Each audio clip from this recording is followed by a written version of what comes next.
It was a week ago that I watched Venom: The Last Dance, and I'm only bringing you my review now. Why?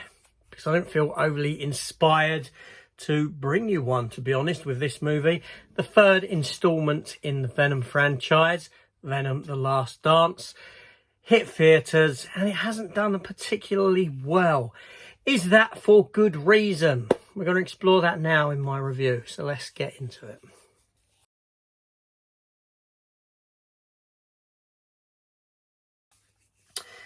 So Venom: The Last Dance, the third instalment in this franchise. It's got a runtime of 1 hour and 50 minutes. Here in the UK, it has a 15 rating, primarily for violence. The film comes as directed by Kelly Marcel. It's written by Kelly Marcel and Tom Hardy himself. And obviously it stars Tom Hardy returning as the titular character Venom, Eddie Brock. Chiwetel Ejiofor as Strickland, a military individual. Chiwetel Ejiofor you will know from the Doctor Strange movies. Yes, he was in both of them. The film also stars Juno Temple as Teddy Prime, Dr. Teddy Prime. Rhys Ifans as a character called Martin. Rhys Ifans, as you know, has been in The Amazing Spider-Man. Second one as the Lizard. No, the first one as the Lizard. I correct myself there. Stephen Graham has a return in this as Detective Mulligan, aka Toxin. Or is he Toxin or not?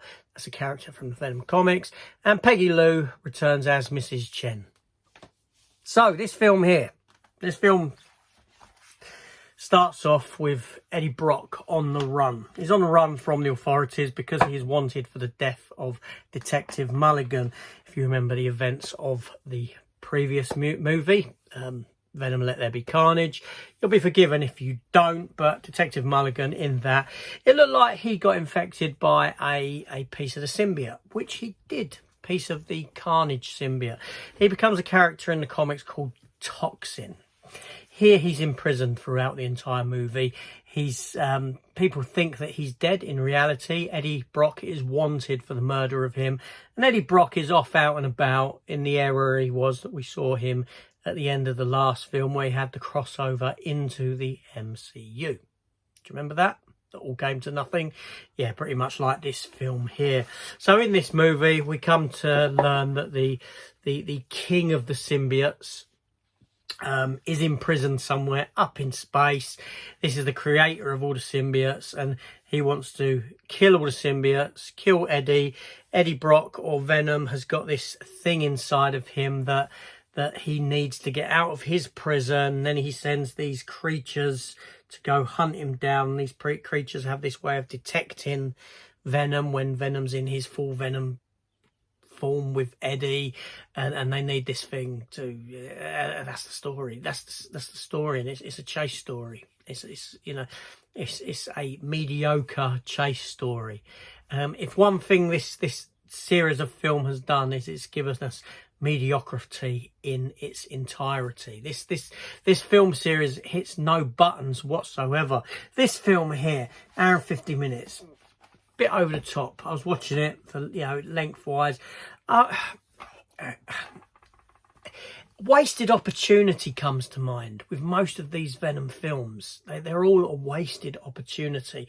You know, here you have a complex, rich character in Venom, and I bet you the guys at Marvel are just spinning in their graves, so to speak, you know, or they would be at least, because they want a good Venom. They want a decent Venom, and this isn't giving you it. This is just giving you, these are fun films. These are films that I can sit down and I can enjoy, but I know what I'm watching is complete and utter garbage.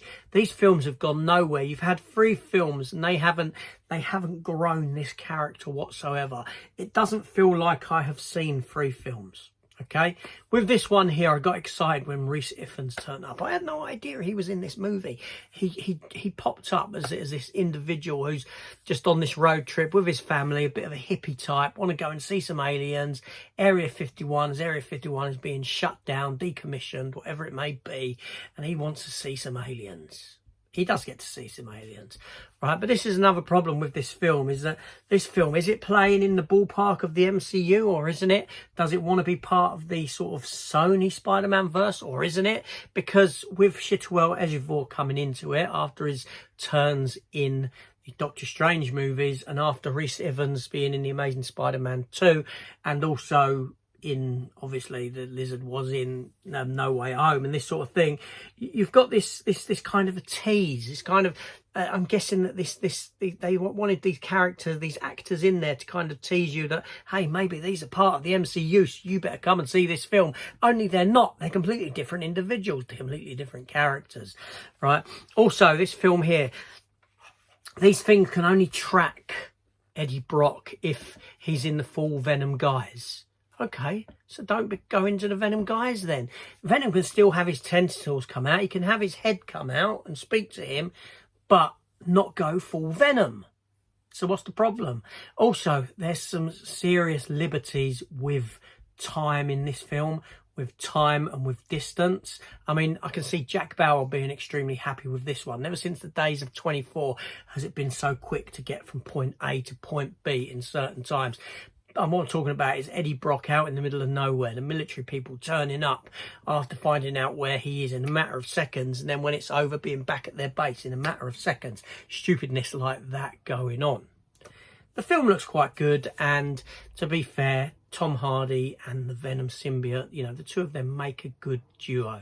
But then you've got silliness like, you know, the scene where the Chinese Mrs. Chen turns up, the Chinese lady from the local convenience store in Las Vegas. Fair enough, okay. But then let's have Venom turn into Venom, full dance scene, just so that these aliens can track him down, knowing that these aliens can track him down if he turns this way, that they've got this sort of inbuilt locator no matter where they are in the world. They zone in on him and there they are, causing trouble. Why would he put himself into that situation? Because of writing. That's why. Lazy writing.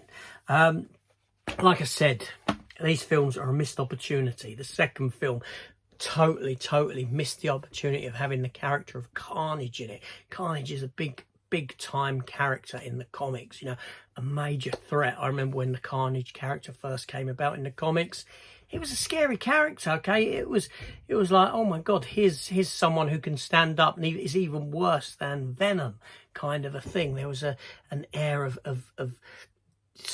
definitive villainy about this character. And in this, Stephen Graham's character, like locked up the whole way through, does become a symbiote, and literally in a blink and you'll miss it moment is dispatched of. Seriously, he does nothing. It's like they had him contractually committed to this movie and they didn't really want him in it. So let's give him absolutely nothing to do.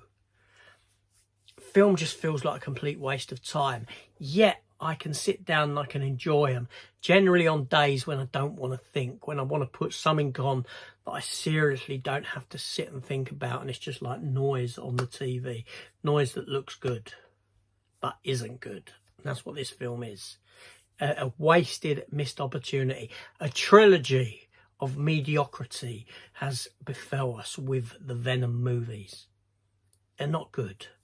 Right, there isn't one that is much better than the other. They're all three of them are very missed opportunity, mediocre movies, and that's all that they are.